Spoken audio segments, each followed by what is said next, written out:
Putain, Jean-Christophe, faut arrêter avec toutes ces conneries sur 2012. Bah, tu vois, Louis, avant, je disais un peu comme toi. Ah bon? Parce que tu y crois, toi, à ces conneries? Si. J'en ai eu la preuve irréfutable aujourd'hui même. Ah ouais? Bah tu sais quoi, puisque tu y crois? Bah tu vas me céder, signer un papier, comme quoi tu me cèdes ta maison, ta voiture, et tout le reste. Bah ouais, après tout, puisque tout va péter le 21 décembre 2012, tu t'en fous? Bon, allez, écoute-moi et tu vas mieux comprendre. C'était il y a 6 mois, très exactement le 28 octobre 2011. Cette date est très importante pour moi, parce que c'est ce jour-là que ma vie a changé.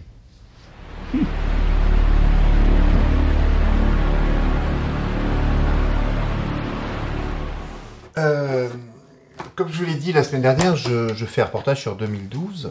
Nous sommes maintenant quasiment à 1 an de l'échéance. Et pour notre magazine qui sortira en décembre prochain, nous préparons un dossier spécial sur le sujet. Est-ce que vous êtes toujours d'accord pour répondre à quelques questions? Oui, bien sûr. Nous n'avons rien à cacher, bien au contraire. Les gens doivent savoir. Ok. Donc, vous avez écrit ces dernières années un certain nombre de livres, dont le dernier s'intitule, je crois, 2012 ou l'escalade vers la 5e dimension. L'ascension. Ah, pardon, l'ascension vers la 5e dimension, excusez-moi. Vous y affirmez, entre autres, que le 21 décembre 2012, le sort de l'humanité va profondément changer. Est-ce que vous pouvez nous expliquer en quoi? Pendant longtemps, la vibration électromagnétique de la Terre a été de 7,8 Hz. On appelle ça la résonance de Schumann. Depuis quelques décennies, ce niveau vibratoire n'a cessé d'augmenter. Aujourd'hui, la Terre vibre à 12,9 Hz. Le 21 décembre 2012, il passera à 13 Hz, qui est le maximum. Cela sera le point zéro, on entrera alors dans une nouvelle dimension, la 5e dimension. Ouais, bien. Enfin, cela dit, certaines personnes, dont des scientifiques de renom, rétorquent que tout ceci repose sur de fausses croyances. D'ailleurs, aucune preuve n'a été apportée pour étayer ces affirmations. Qu'avez-vous à répondre à cela? Vous croyez que les gouvernements, les scientifiques, les lobbies économiques ont intérêt à ce que ces informations soient connues du grand public? Il est préférable de les laisser se diffuser, pour pouvoir ensuite mieux les décrédibiliser. Il y a beaucoup trop d'intérêts économiques en jeu. Et puis, si les officiels confirment que la Terre risque de sauter le 21 décembre 2012, cela va être l'anarchie très rapidement. À la Mad Max. Non, les gouvernements veulent contrôler la population. Il est alors de l'intérêt de chacun de chercher la vérité et de se préparer aux grands bouleversements qui nous attendent. Car en réalité, il y aura bien une fin du monde. Mais tous ceux qui ont travaillé à faire monter leur taux vibratoire pourront faire l'ascension et échapper à la destruction finale. Cette ascension se fera en plusieurs vagues. La première aura lieu le 21 avril 2012. Avez-vous lu notre livre avant de venir nous voir?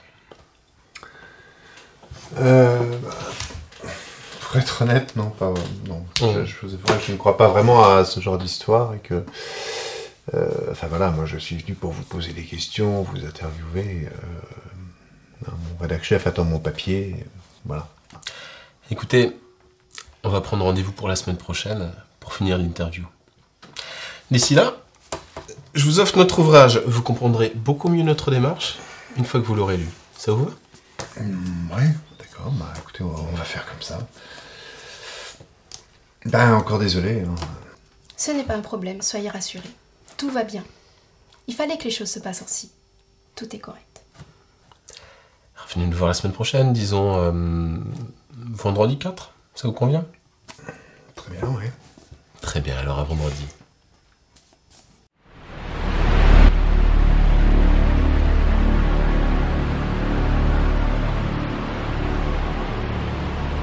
Donc j'ai lu leur livre.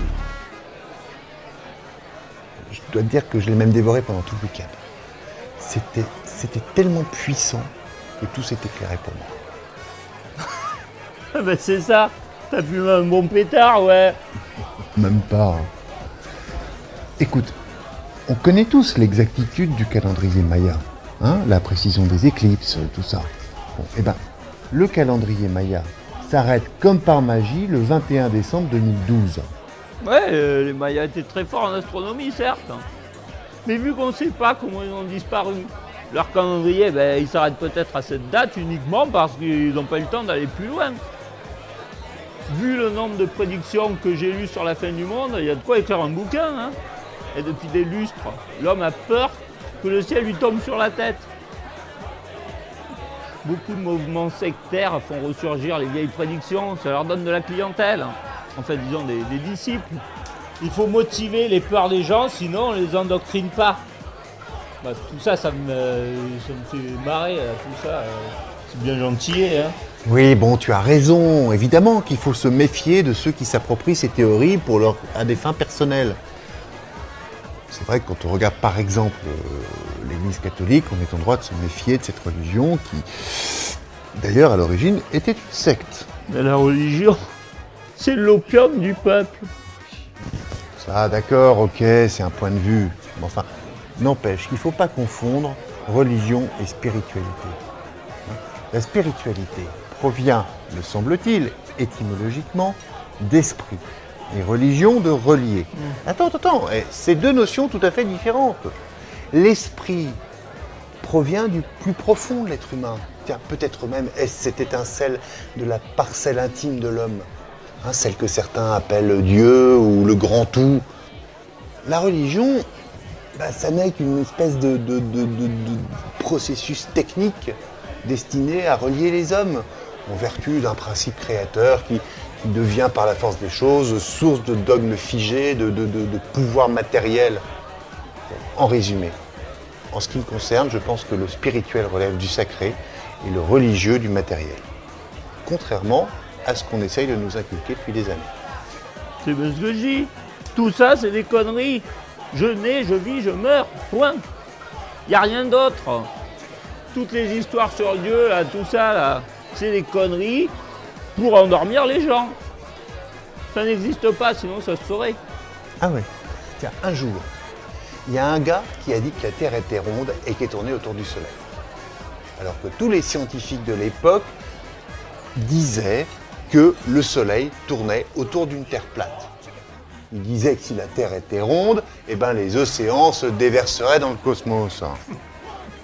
Toutes ces thèses ont pu être démolies grâce au progrès de la science. Et aujourd'hui, on trouve complètement ridicule cette théorie de la Terre plate. Alors, est-ce que tu es d'accord avec moi pour admettre que les progrès scientifiques d'aujourd'hui, les théories scientifiques d'aujourd'hui, peuvent être complètement erronées demain? Ça n'empêche que tous les scientifiques affirment que tout ce qui se dit sur une fin du monde le 21 décembre 2012 est totalement fantaisiste. Hein. En 2000 ans, il y a eu 183 annonces de fin du monde. Et on est toujours là. Et on sera toujours là le 22 décembre 2012 et on fêtera la nouvelle année le 31 décembre 2012. Putain, mais même si c'était vrai, quand même ça n'empêche pas de dire qu'au rythme où vont les choses aujourd'hui, on court à la catastrophe. L'air, l'eau, la terre, tout est pollué. Et personne ne s'inquiète de l'augmentation galopante des cancers, de la maladie d'Alzheimer, Parkinson et j'en passe et des meilleurs. Alors que la médecine fait des progrès qui sont censés nous faire vivre plus longtemps. Et je te parle même pas du système capitaliste qui court à une mort annoncée. Ouais, t'as raison. Hein. Moi, je bois plus de flotte, que du whisky. Tiens, tu vas m'en servir un en attendant.